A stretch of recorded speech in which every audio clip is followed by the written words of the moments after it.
إن الحمد لله نحمده ونستعينه ونستغفره ونعوذ بالله من شرور أنفسنا ومن سيئات أعمالنا من يهده الله فلا مضل له ومن يضلل فلا هادي له وأشهد أن لا إله إلا الله وحده لا شريك له وأشهد أن محمدًا عبده ورسوله يا أيها الذين آمنوا اتقوا الله حق تقاته ولا تموتن إلا وأنتم مسلمون يا أيها الناس اتقوا ربكم الذي خلقكم من نفس واحدة وخلق منها زوجها وبث منهما رجالا كثيرا ونساء واتقوا الله الذي تساءلون به والأرحام إن الله كان عليكم رقيبا يا أيها الذين آمنوا اتقوا الله وقولوا قولا سديدا يصلح لكم أعمالكم ويغفر لكم ذنوبكم ومن يطع الله ورسوله فقد فاز فوزا عظيما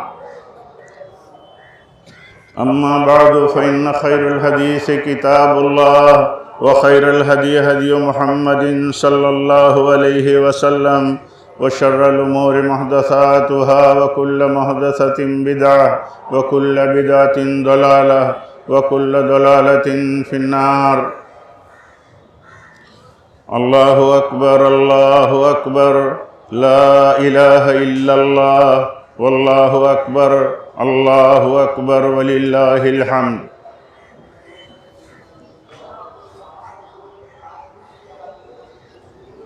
معزز حاضرین،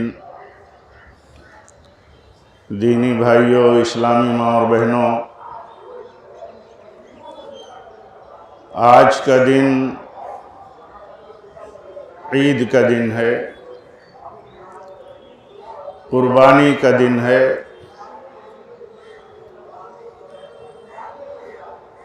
آج کے دن کو اللہ تعالیٰ نے بہت عظیم دن بنایا ہے۔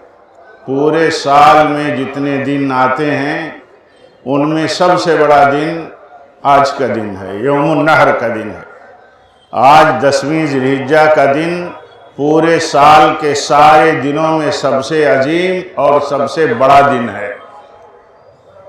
اللہ تعالیٰ نے اس عید کو ہمارے لیے اپنا انعام بتایا ہے، ہمارے لیے خوشی کا دن بتایا ہے۔ ہم آج جب اللہ تعالیٰ کی تکبیر بیان کرتے ہیں تو صرف اس میں ہم اللہ کے اس دیے ہوئے انعام کی مناسبت پر صرف خوشی کا اظہار نہیں کرتے۔ جب ہم یہ تکبیر پڑھتے ہیں اللہ اکبر لا الہ الا اللہ واللہ اکبر وللہ الحمد، تو ہم اس سے صرف عید میں خوشی کا مظاہرہ نہیں کرتے بلکہ اس تکبیر کے ذریعے اللہ کی کبریائی بیان کرتے ہیں، اللہ کی بڑائی بیان کرتے ہیں اور سارے طاغوت کا انکار کرتے ہیں۔ اللہ اکبر لا الہ الا اللہ،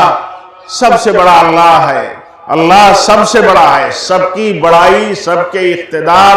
اور سب کے بندگی کا ہم انکار کرتے ہیں اس صراحت کے ساتھ کہ لا الہ الا اللہ، کہ اللہ کے سوا کوئی عبادت کا مستحق نہیں ہے، اللہ اکیلا ہی عبادت اور بھکتی کا مستحق ہے۔ اس بات کا ہم اظہار کرتے ہیں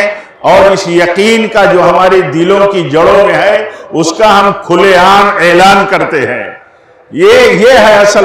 اس تکبیر کا مفہوم۔ اس تکبیر کے پیچھے ہمارا یہ ذہن رہنا چاہیے کہ یہ تکبیر صرف عید کی خوشی کا ایک نعرہ نہیں، ایک زمزمہ نہیں، ایک نغمہ نہیں، بلکہ اس کے پیچھے بہت بڑی سچائی اور حقیقت کا اظہار اور مظاہرہ ہے، یعنی اللہ کی بڑائی کا، اللہ کے حقیقی اقتدار کا، اللہ ہی کے حاکمیت اعلیٰ کا، اور اسی طرح سارے طاغوت کے انکار کا۔ اللہ کے سوا جتنوں کی عبادت ہوتی ہے، مردوں کی، زندوں کی، شجر و حجر کی، جتنی بھی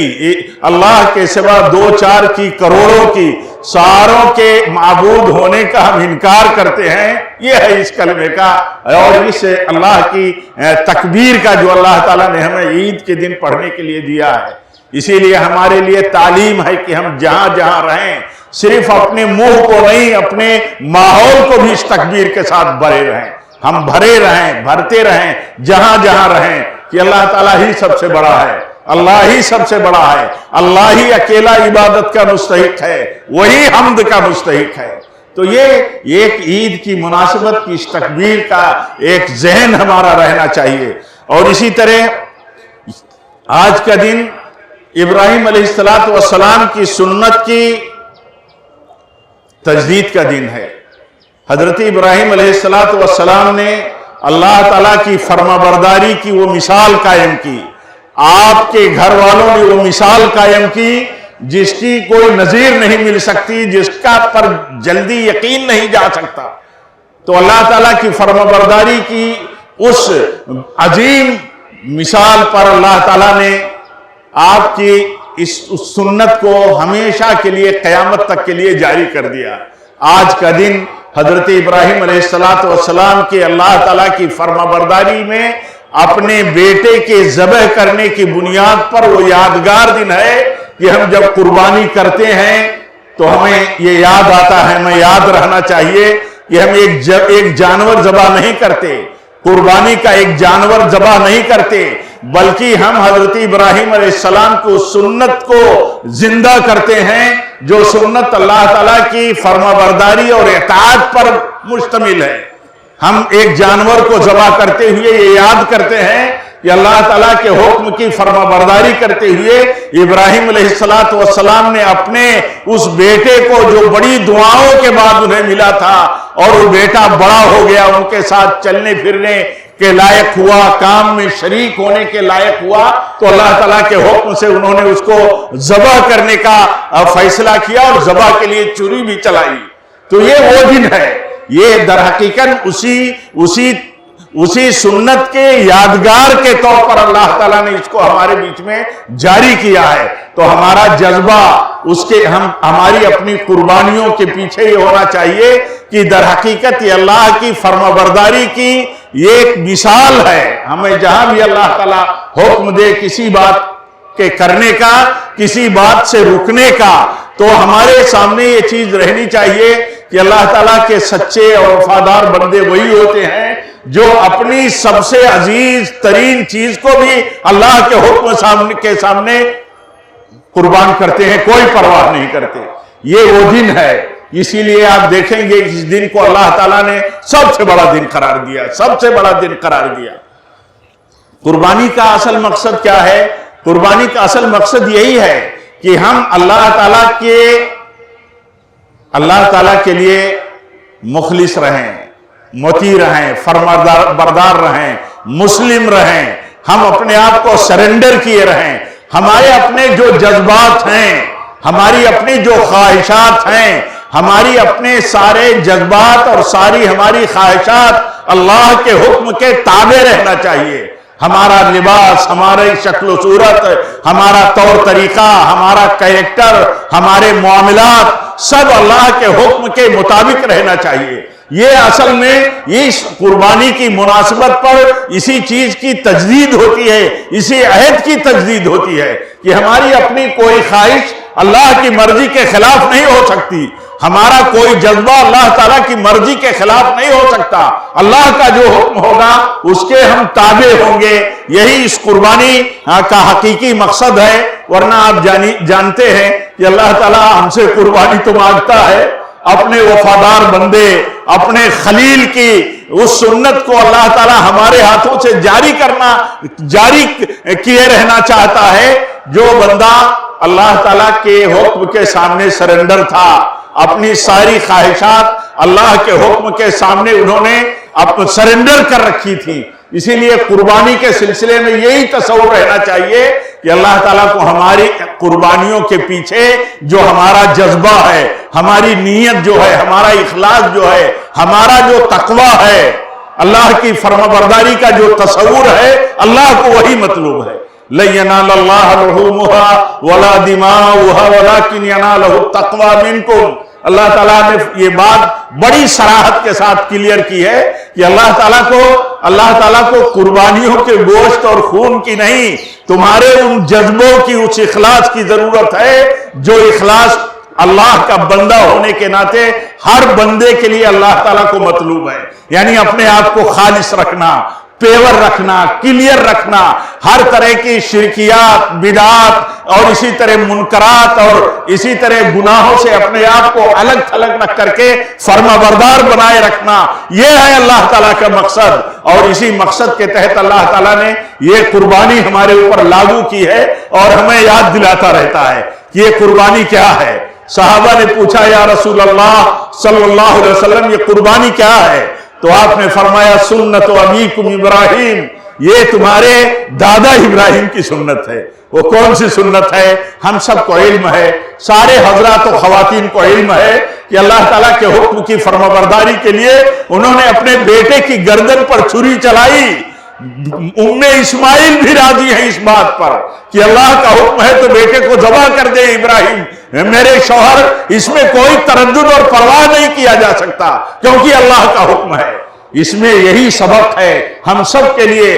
سارے مرد اور عورتوں کے لیے، کہ اللہ کے حکم کی فرما برداری کے سامنے اپنے آپ کو سرنڈر رکھنا ہے۔ پھر جب ہم اس سنت کو زندہ کرتے ہیں، آج اس سنت کی بڑی یادگار کا دن ہے،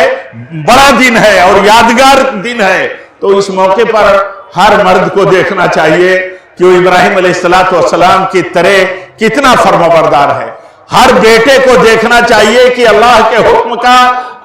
فرما بردار کتنا ہے اپنے باپ کے حکم پر، جو اللہ کے حکم کے مطابق تھا۔ ہر ایک کو دیکھنا چاہیے، ہر عورت کو دیکھنا چاہیے کہ وہ ہاجر جن کو اللہ تعالیٰ نے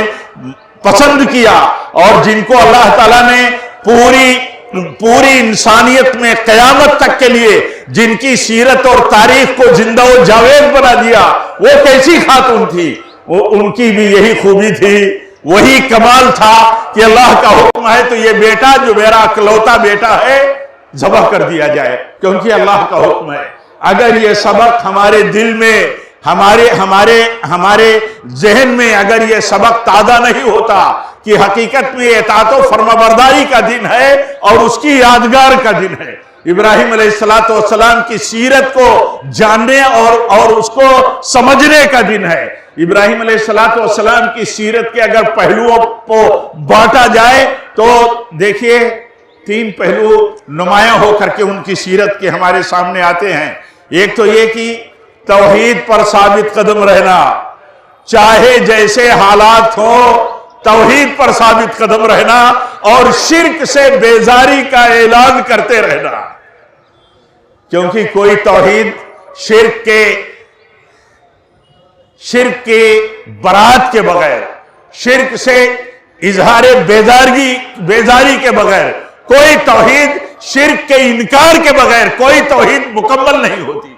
یعنی اللہ کے سوا جتنوں کی عبادت ہوتی ہے اس کا جب تک بندہ انکار نہ کرتا ہو تب تک اس کا یہ اقرار کہ اللہ اکیلا معبود ہے یہ تصور صحیح نہیں ہے۔ اگر ہم کہیں کہ اللہ معبود ہے، اللہ معبود ہے، اللہ معبود ہے، اللہ ہی کی عبادت ہونی چاہیے، صرف اتنا کہنا صحیح نہیں ہے جب تک کہ بندہ دل کی گہرائی سے اور اپنے حالات اور استطاعت کے مطابق اللہ کے سوا ہونے والی غیر اللہ کی عبادتوں کا انکار نہ کرے۔ تو ابراہیم علیہ السلام کی سیرت کا سب سے نمایاں پہلو یہ ہے کہ توحید کا اعلان، توحید پر ثابت قدم رہنا اور اسی طرح شرک سے بیداری کا اعلان، یہ ابراہیم علیہ السلام کی سیرت کا ایک پہلو ہے۔ دوسرا، توحید پرست آدمی، توحید پرست مومن ابراہیم علیہ السلام کی سیرت کے اس پہلو کو بھی دیکھتا ہے اور وہی ایمان کا تقاضا ہے، بنیادی تقاضا، کہ اللہ پر بھروسہ رکھے، اللہ پر بھروسہ رکھے۔ وہ توحید پر جمے تھے، حالات کتنے خراب خطرناک تھے،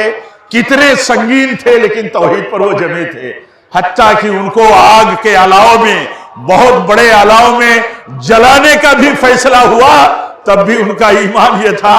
تب بھی ان کا یقین تھا، تب بھی وہ برملا کہتے تھے کہ میرے لیے میرا اللہ کافی ہے، میرے لیے میرا اللہ کافی ہے، حسبنا اللہ، ہمارے لیے ہمارا اللہ کافی ہے۔ یہ سبق تھا ابراہیم علیہ السلام کی سیرت کے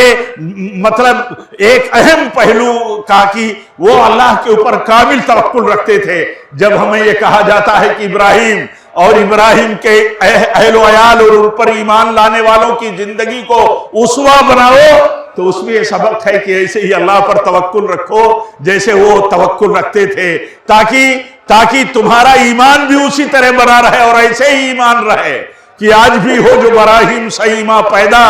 آگ کر سکتی ہے انداز گلستہ پیدا۔ تو یہ ایمان رہے کہ اللہ کے اوپر بھروسہ اور اللہ کی مدد جب ہوگی ہمارے لیے تو دنیا کی ساری طاقتیں ہمارا بال بیکا نہیں کر سکتی۔ یہ سبق ہے۔ اور تیسرا سبق ان کی زندگی کے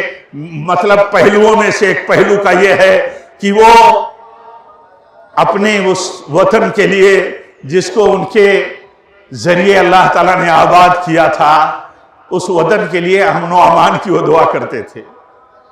امن و امان بہت بڑی نعمت ہے۔ ابراہیم علیہ السلام کی دعاؤں کا ذکر قرآن میں موجود ہے کہ جہاں وہ توحید پر ثابت قدمی کی دعا کرتے تھے، اپنے لیے اور اپنی اولاد کے لیے شرک سے اللہ تعالیٰ کی پناہ مانگتے تھے اور شرک سے بچنے کی توفیق کا سوال کرتے تھے، وہیں اپنے وطن میں امن و امان کی دعا کرتے تھے اپنے وطن کے لیے۔ اور یہ بھی کہتے تھے، اور یہ بھی ہمیں سمجھنا چاہیے کہ حقیقی امن، حقیقی پیس اس وقت تک نہیں ممکن ہے جب تک کہ توحید نہ قائم ہو، جب تک کہ توحید کا تحقق نہ ہو، جب تک توحید عام نہیں ہوگی، امن عام نہیں ہوگا۔ لیکن یہ کہ امن کی فکر ہر مومن کو، ہر مسلمان کو، ہر امتی کی یہ ذمہ داری ہے کہ اپنے وطن کے لیے دعائیں کرے، امن و امان کے لیے، رواداری کے لیے، اچھے حالات کے لیے، غیروں کے ساتھ اچھا سلوک کرے، اپنے دین، ایمان، توحید کی حفاظت کرتے ہوئے۔ تو یہ بھی ان کی سیرت کا ایک بہت اہم پہلو ہے جس کو ہمیں ہمیشہ ملحوظ رکھنا چاہیے۔ ہمارے ہاتھوں سے کہیں بھی امن و امان کو خطرہ نہ لاحق ہو، ہم کسی جہاد اور کسی فتنہ پرور تنظیموں اور جماعتوں سے متاثر ہو کر کے اپنی حقیقی جماعت، اپنے حقیقی علماء کے رشتے اور نیٹ ورک سے باہر نہ چلے جائیں کہ کہیں اس کی بنیادوں پر ہمارے ہاتھوں پر بدامنی کا کوئی عمل صادر ہو۔ اس سے بچنا ضروری ہے۔ یہ پہلو بھی ابراہیم علیہ السلام کی سیرت کا ایک اہم پہلو ہے۔ ہمارا ایک بہت بڑا مسئلہ یہ بھی ہے کہ دنیا میں یا ہمارے وطن میں، بالخصوص فلسطین میں جو بھی ہمارے حالات ہیں، ہمارے لیے بہت درد کی بات ہے، بڑے غم کی بات ہے، بڑے حادثے کی بات ہے، کیونکہ ساری امت جو ہے ایک جسم کی طرح ہے۔ ہم ان کے غم میں، ان کی مشکلات میں برابر کے شریک ہیں، شریک رہیں اور ان کے لیے دعائیں کرتے رہیں۔ مشکلات سے نکلنے کے لیے جن کے پاس جو سورسز ہیں دنیا میں، ان سورسز کو استعمال کریں۔ ہمیں اللہ تعالیٰ نے جو بہت بڑا ایک سورس دیا ہے، وہ سورس ہے اللہ تعالیٰ سے ان کے حالات کی بہتری اور ان کے ملک میں امن و امان کے لیے اور صحیح نتیجے پر پہنچنے کے لیے، صحیح انجام انہیں ملے، اس کے لیے ہم اللہ تعالیٰ سے دعائیں کرتے رہیں۔ اور یہود اور یہودیت کی جتنی شکلیں ہیں، انسانیت و امت کے لیے خطرہ بنی ہوئی ہیں، ان کے خلاف بھی ہم بد دعا کریں کہ اللہ تعالیٰ ان ظالموں کے ظلم سے امت کو اور انسانیت کو اللہ تعالیٰ محفوظ رکھے اور ان سے اللہ تعالیٰ سب کی حفاظت فرمائے۔ اسی طرح ایک چیز کا ہم اور خیال رکھیں، وہ یہ کہ ہمارے بیچ میں بڑے پروپیگنڈے ہیں، بڑے پروپیگنڈے ہمارے خلاف ہیں۔ پروپیگنڈوں پر ہم نہ جائیں، پروپیگنڈوں کا جواب ہم پروپیگنڈوں سے غلط ڈھنگ سے نہ دیں، جذباتیت کا اظہار نہ کریں، مظاہروں سے بچیں۔ اس طرح کے حالات میں ہم بہت ہی ذمہ دار شہری کی طرح رہیں، کہیں بھی کسی بھی مسئلے میں ہم وہ کام نہ کریں جو کام ہمارے لیے، ہماری جماعت اور علماء کی ہدایتوں اور اسی طرح ملی تنظیموں کی جو متحدہ آواز ہے اس کے خلاف ہمارا کوئی کام ہو، اس سے ہم بچیں۔ آخری اور مطلب بنیادی بات وہ یہ ہے کہ ہم آج قربانی کرنے جا رہے ہیں، اس عظیم سنت کی یادگار کو زندہ کرنے جا رہے ہیں۔ ہماری ذمہ داری ہے کہ ہمارا یہ عمل اخلاص سے ہو اور قربانی ہم جہاں کریں وہاں صفائی ستھرائی کا پورا خیال رکھیں۔ عام طور پر دیکھا یہ جاتا ہے کہ جہاں قربانیاں ہم کرتے ہیں وہیں قربانیوں کے سارے فضلات، اس کے سارے وہ اجزاء جن کو ہم استعمال نہیں کرتے جگہ جگہ چھوڑ دیتے ہیں، سوسائٹیوں میں، کالونیوں میں، گھروں کے باہر۔ بچیں ہم اس سے بچیں، یہ دین کے خلاف ہے، یہ دین کے خلاف ہے، یہ ہمارے اخلاق اور سماجی کیریکٹر کے خلاف ہے، اس سے بچنا ضروری ہے۔ اور اسی طرح عید کا ایک آخری پیغام وہ یہ ہے کہ سارے مرد اور سارے عورتیں اللہ تعالیٰ کے فرما بردار رہیں، تقوی کی زندگی جئیں، اللہ کی فرما برداری کی زندگی جئیں، اس ایمان کے ساتھ کہ اللہ تعالیٰ کی فرما برداری کرنے والوں کو اللہ تعالیٰ غالب کرتا ہے۔ جو اللہ تعالیٰ کو یاد کرتا ہے اللہ تعالیٰ اس کی یاد قائم و دائم کر دیتا ہے۔ سنت ابراہیمی، سیرت ابراہیمی کے پہلوؤں کو ہم پڑھیں، اور ہر مرد، ہر عورت، ہر جوان، ہر چھوٹا، ہر بڑا، ہر بچہ، ہر بچی اپنی دنیا میں عزت و سربلندی کے لیے اور آخرت کی کامیابی کے لیے اس کا ایمان رکھے کہ اللہ اس کے رسول کے حکم کی اطاعت کے بغیر ہمیں کامیابی ممکن نہیں ہے، ہمیں غلبہ ممکن نہیں ہے۔ اور اس بات کو اس ضمن میں بھی سمجھیں ساتھوں ساتھ کہ جب تک اپنے علماء اور جماعتی زندگی سے جڑے نہیں رہیں گے،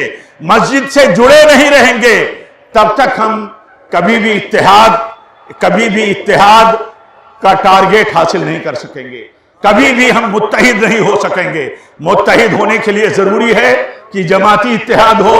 علماء کے ساتھ ہم جڑے رہیں، ہر آواز کے پیچھے بھاگنے سے بچیں۔ یہ سب سے بڑا وقت کا خطرہ ہے، ہر دور کا خطرہ۔ ہمارے لیے اللہ اور اس کے رسول کی اطاعت کافی ہے، اور اس بات کا ایمان رکھیں کہ اللہ کے نبی نے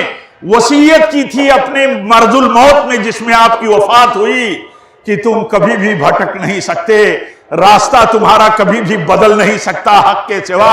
اگر تم اللہ اور اس کے رسول کی یعنی کتاب و سنت کو مضبوطی کے ساتھ تھامے رہو گے۔ اللہ تعالی ہم سب کو توفیق عطا فرمائے، ہم سب کو اللہ تعالیٰ اپنی اطاعت و فرما برداری پر کاربند رہنے کی توفیق دے۔ جب تک ہم زندہ رہیں اللہ تیرے تقوی پر رہے اور تیرے نبی کی سنت پر رہیں، جب بھی ہماری موت ہو تو اسی پر ہو۔ رب العالمین ہم سب کی عبادتوں کو قبول فرمائے، ہماری قربانی کو اللہ تعالیٰ قبول فرمائے، ہم سب کو فرما بردار بندہ بن کر کے سنت کے مطابق زندگی گزارنے کی توفیق دے۔ ہمیں یہ سمجھ دے کہ سب سے بڑا اور سب سے اصل رنگ اللہ کی فرما برداری کا رنگ ہے۔ صبغۃ اللہ ومن احسن من اللہ صبغہ، ہمارا رنگ دین کا رنگ ہو، ہمارا رنگ اسلام کا رنگ ہو، ہمارا رنگ سلفی رنگ ہو، ہمارا رنگ توحید اور نبی کی سنت کی اطاعت کا رنگ ہو جس سے ہم پہچانے جائے۔ اللہ تعالیٰ اسی پر ثابت قدم رکھے۔ اللہ تعالیٰ دنیا کے مظلوموں کو، بالخصوص فلسطین کے مظلوموں کو اللہ تعالیٰ ان کے خصوصی مدد فرمائے۔ ہم سب دل سے دعا کریں، اور ایسے ہی اپنے وطن عزیز میں اللہ تعالیٰ امن و امان کا ماحول قائم رکھے۔ یہ جو نفرتوں کی سیاست چل رہی ہے، اللہ تعالیٰ اس نفرتوں کی سیاست کا جو شکار یہ ہمارا پیارا وطن ہو رہا ہے، اللہ تعالیٰ اس سے اس ملک کو محفوظ رکھے، اہل وطن کو محفوظ رکھے، اور ہم سب کو اپنی اطاعت و فرما برداری پر قائم و کاربند رہنے کی توفیق دے۔ وآخر دعوانا ان الحمدللہ رب العالمین، والسلام علیکم ورحمۃ اللہ وبرکاتہ۔